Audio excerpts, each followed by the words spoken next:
నిన్న జగన్మోహన్ రెడ్డి గారు సుదీర్ఘ ప్రెస్ మీట్లో అనేక విషయాలు కూడా వెల్లడించడం కూడా జరిగింది. అదేవిధంగా నారా చంద్రబాబు నాయుడు గారు ఇప్పుడు కొత్త రాగం ఎత్తుకున్నాడు. గొడ్డలి పార్టీ అని చెప్పేసి మాట్లాడడం స్టార్ట్ చేశాడు. దీని మీద జగన్మోహన్ రెడ్డి గారు గట్టిగానే దిప్పాడు. మామూలు గారు తెలుగుదేశం పార్టీ తనకు ఉన్నటువంటి మీడియా బలాన్ని ఉపయోగించి అపోజిషన్ లీడర్ల మీద వివిధ రకాల బ్రాండింగ్లు చేస్తూ రాజకీయంగా ముందుకు సాగుతుంది అని చెప్పేసి ప్రతి ఒక్కరు కూడా మాట్లాడుకుంటున్నారు.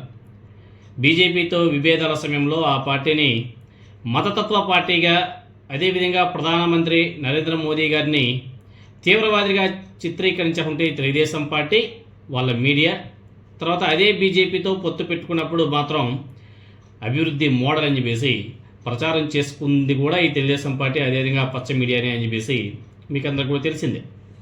అలాగే ప్రజారాజ్యం పార్టీ ఏర్పడిన సమయంలో టికెట్లు అమ్ముకుంటున్నారని ప్రచారం చేయడం, పవన్ కళ్యాణ్ మీద విమర్శలు చేయడం కూడా అప్పటి రాజకీయాల్లో ఒక పెద్ద చర్చాంశమైంది. అయితే ప్రస్తుతం పవన్ కళ్యాణ్తో కలిసి పనిచేస్తూ ఆయన్ను ప్రశంసించడం ఏదైతే ఉందో, టీడీపీ అదేవిధంగా తెలుగుదేశం పార్టీ మీడియా ఏ విధంగా ద్వంద్వ వైఖరి ప్రదర్శిస్తున్నదానికి ఉదాహరణగా చెప్పుకోవచ్చు.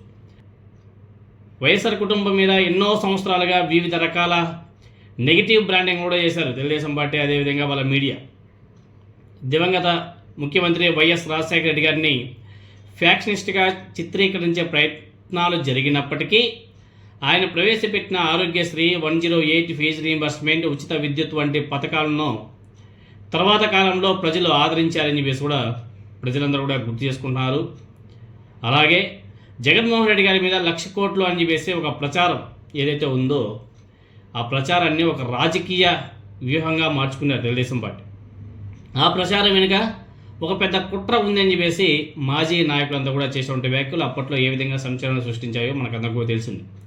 ఇప్పుడు తాజాగా వైఎస్ఆర్ కాంగ్రెస్ పార్టీ మీద గొడ్డలి పార్టీ అనే కొత్త బ్రాండింగ్ను తెలుగుదేశం పార్టీ ప్రారంభించిందనే విమర్శలు కూడా గట్టిగా వినబడుతున్నాయి. రాష్ట్రంలో కూటమి అధికారంలోకి వచ్చిన తర్వాత వినుకొండలో రషీద్ అనే ఒక యువకుడిని చూశారు కదా ఏ విధంగా అరాచకం సృష్టించారు నడి రోడ్డు మీద.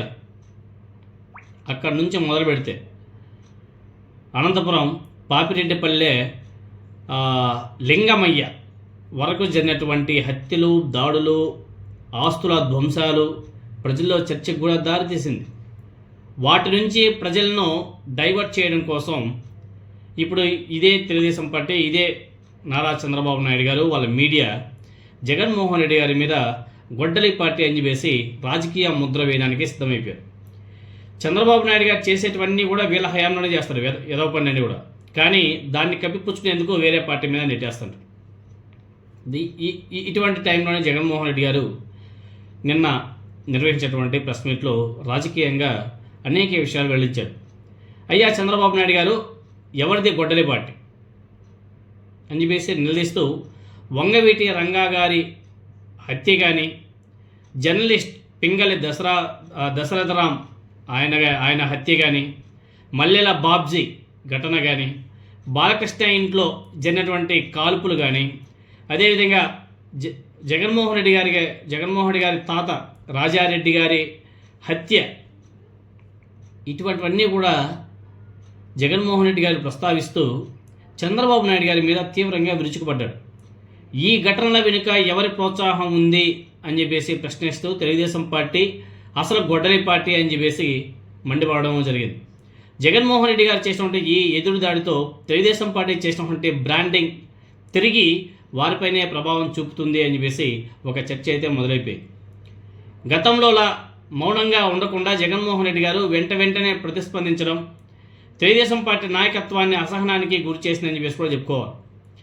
దశాబ్దాలుగా నెగిటివ్ బ్రాండింగ్ రాజకీయాలను నమ్ముకున్నటువంటి తెలుగుదేశం పార్టీకి ఇప్పుడు అదే వ్యూహం ప్రతికూలంగా మారిందనే వ్యాఖ్యలు కూడా గట్టిగా వినబడుతున్నాయి.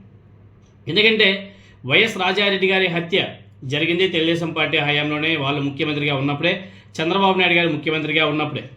వైఎస్ వివేకానందరెడ్డి గారి హత్య తెలుగుదేశం పార్టీ అధికారంలో ఉన్నప్పుడే, నారా చంద్రబాబు నాయుడు గారు ముఖ్యమంత్రిగా ఉన్నప్పుడే జరిగింది. అదేవిధంగా వంగవీటి రంగా గారి హత్య నారా చంద్రబాబు నాయుడు గారు ముఖ్యమంత్రిగా ఉన్నప్పుడే జరిగింది, తెలుగుదేశం పార్టీ అధికారంలో ఉన్నప్పుడే జరిగింది. ఇలా ప్రతి ఒక్క ఇన్సిడెంట్ కూడా తెలుగుదేశం పార్టీ అధికారంలో ఉన్నప్పుడే జరిగాయి.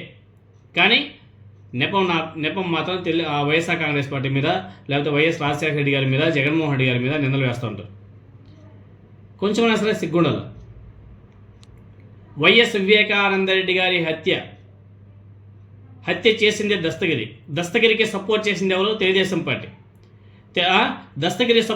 దస్తగిరికి సపోర్ట్గా సుప్రీంకోర్టు లాయర్ ఎవరు వాదించేది?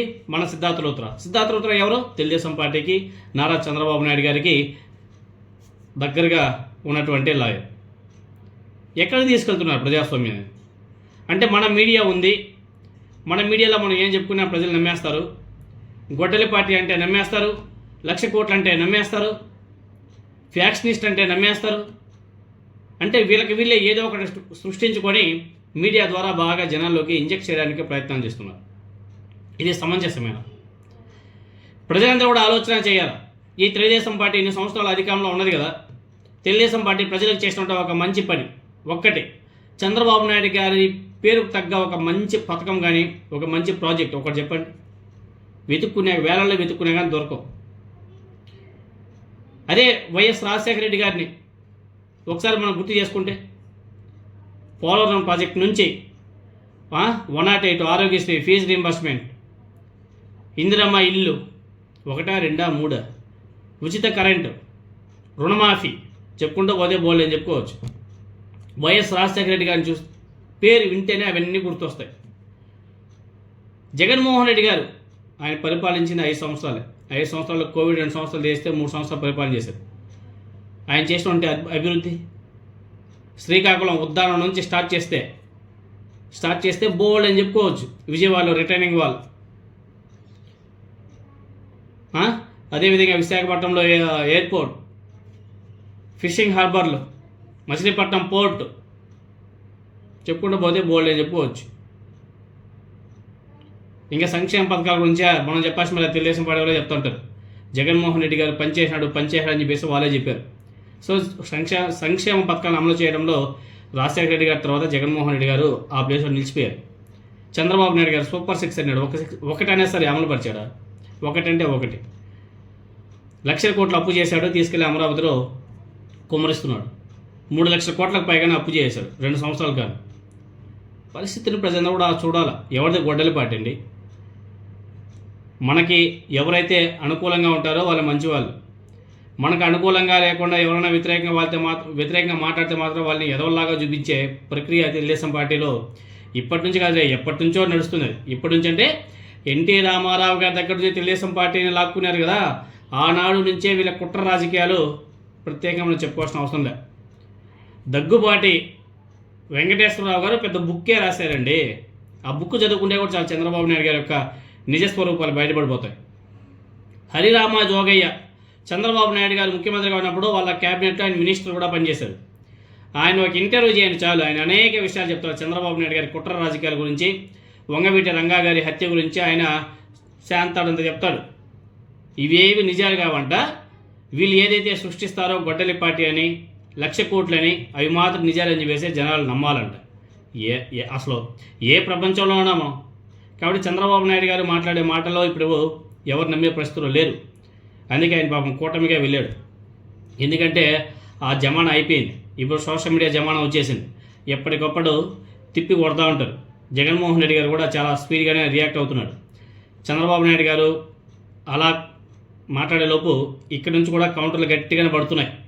తిరిగి వాళ్ళ మెడకే చుట్టుకుంటున్నాయి. తిరుపతి లడ్డు నుంచి స్టార్ట్ చేస్తే ఇంకా హెరిటేజ్ పాల్ వరకు ఇంకా వరుసగా అవే. ఇప్పుడు ఈ గొడ్డల పార్టీ కూడా చంద్రబాబు నాయుడు గారి మెడకే చుట్టుకునేది.